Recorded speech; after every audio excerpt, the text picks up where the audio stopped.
Oiê, tudo bem? Meu nome é Yasmin, eu sou neuropsicóloga e hoje eu vou trazer algumas dicas sobre férias com crianças dentro do espectro autista.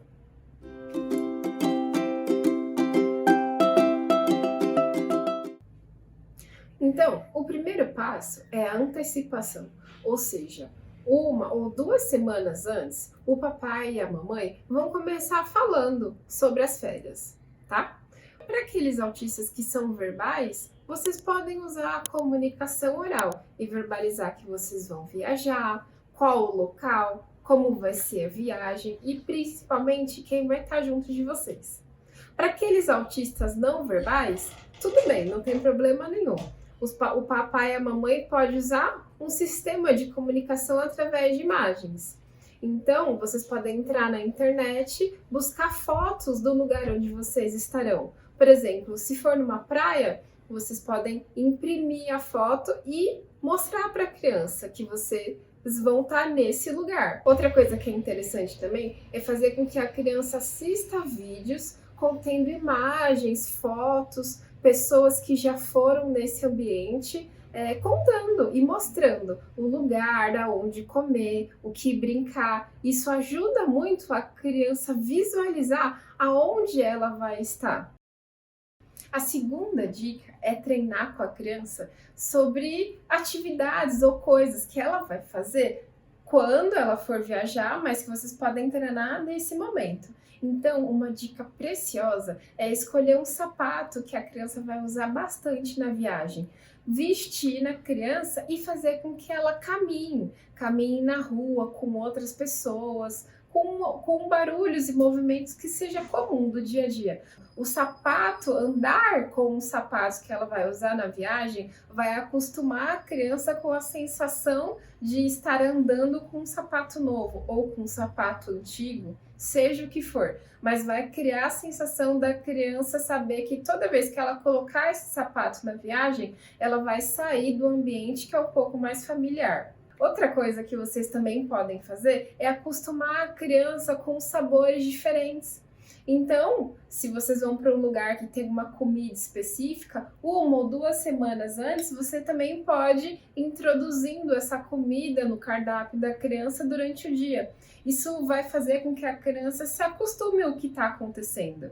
Outra questão importante são os barulhos externos.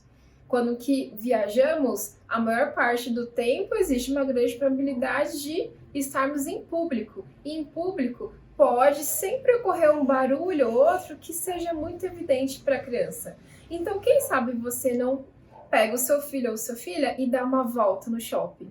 Durante essa volta no shopping, aliás, em um dia bem movimentado, você pode ir comentando com ele ou com ela que, olha, esses barulhos que a gente está ouvindo aqui, vai ser muito comum que isso também aconteça na viagem. Então, você vai fazendo um treinamento de tudo o que possivelmente pode vir a acontecer.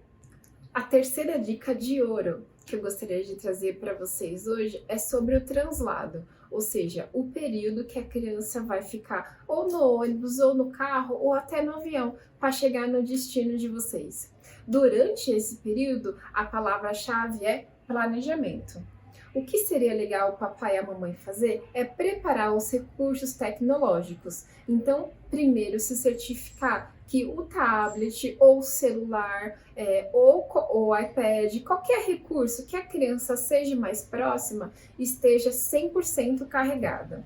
Se for uma viagem muito longa e o papai e a mamãe talvez pensar que talvez a bateria não vai aguentar até o destino final, vocês podem levar alguns carregadores de backup. Porque se no caminho acontecer alguma situação de não ter mais como a criança se interter com o recurso tecnológico, você pode utilizar a bateria para a criança permanecer ativa naquela brincadeira. De uma maneira geral, não é recomendável deixar a criança assistindo o YouTube de uma maneira livre. Previamente, é legal assistir alguns vídeos. Melhor ainda, o legal mesmo seria trazer um filme ou um vídeo inédito que a criança ainda não teve acesso. A questão de ser inédito vai fazer com que a criança fique com uma alta expectativa, com alto interesse sobre aquilo que ela está assistindo e não se sinta muito pressionada pela viagem. A gente que é adulto sabe que ficar muitas horas viajando causa angústia, causa insegurança, às vezes a gente não sabe o que fazer com tanto tempo livre. Por isso, trazer vídeos ou filmes que a criança goste muito do tema e que ela absolutamente nunca tenha assistido pode ser uma boa alternativa. Vocês podem selecionar vídeos ou filmes que a criança goste com certeza. Fica a critério de cada pai e de cada mãe. O que eu também trago como alternativa é alguns aplicativos gratuitos. Existem alguns aplicativos que podem fazer com que a criança brinque com jogos educacionais e desenvolva dois quesitos principais: o aprendizado e também a concentração, por exemplo. Um aplicativo chama Jade Autism. Você pode baixar esse aplicativo gratuitamente na sua loja da Play Store e deixar com que a criança fique brincando com esses joguinhos educativos durante a viagem, por exemplo.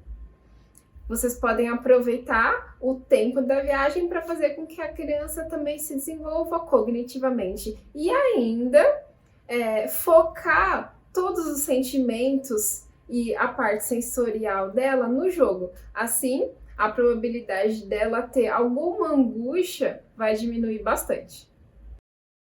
A última dica de hoje é, durante a viagem, fazer um acompanhamento emocional dessa criança. É legal você averiguar com a criança como ela está se sentindo. Uma técnica absolutamente relevante nos tempos de hoje é o sistema de comunicação através de imagem. Então, previamente, a criança já vai ter algumas imagens que ela sabe que quando ela mostrar aquela imagem, a mamãe e o papai vai poder entender melhor se ela está se sentindo angustiada ou com medo. Essa imagem aqui vai mostrar que a criança não está se sentindo confortável com alguma coisa que está acontecendo.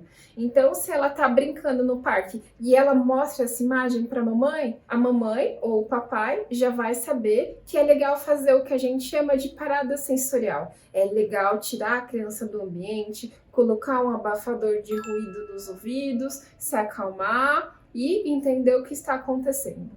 Essa imagem a mamãe pode mostrar e perguntar se tá tudo bem. Ó, meu amorzinho, tá tudo bem? O sinal tá verde, a gente pode continuar fazendo essa atividade? Outro recurso que a gente também pode usar é ensinar a criança que ela pode ter algumas imagens consigo e mostrar para a mamãe e o papai atividades que ela gostaria de fazer quando ela está se sentindo um pouco angustiada. Por exemplo, ouvir música. Ouvir música pode ser uma atividade absolutamente relaxante que a própria criança pode pedir para o papai e a mamãe apenas através dessa imagem. Aqui são só alguns exemplos, mas outra coisa que também dá muito certo é o brinquedo sensorial. Vamos fazer de conta que a criança está num parque de uma maneira muito agitada, aí ela se sente um pouco angustiada, com muito barulho, ela pode pegar essa imagem e mostrar para a mamãe. A mamãe previamente já vai ter ensinado que toda vez que ela mostrar essa imagem, vai ser um recado e a mamãe vai entender que agora é hora de fazer uma parada sensorial, levar a criança para um local um pouco mais, com uma iluminação um pouco mais adequada, com menos barulho, ou usar o abafador e dar um brinquedo sensorial como o da imagem para a criança se tranquilizar um pouco. Brincar no iPad, ou no celular, ou no tablet, o que a família tiver disponível. Também pode ser um recurso que a criança vai mostrar ali e vai ficar como uma mensagem. Olha, eu estou me sentindo um pouco angustiada, eu gostaria de fazer algo mais relaxante. E eu queria lembrar aos pais que sempre é preciso rede de apoio. Fora todas essas alternativas que eu trouxe para vocês, existem lugares que são mais ou menos específicos para essa criança dentro do espectro. Então, rede de apoio é importante. Não hesite em usá-la. Você pode entrar em contato com outra mãe ou com outro pai que fez uma viagem super legal e perguntar para eles como foi o ambiente, se tinha muito barulho, se tinha muita iluminação. Então, olha, você não tá sozinho nessa. E a gente tá aqui sempre para ajudar vocês. Até mais!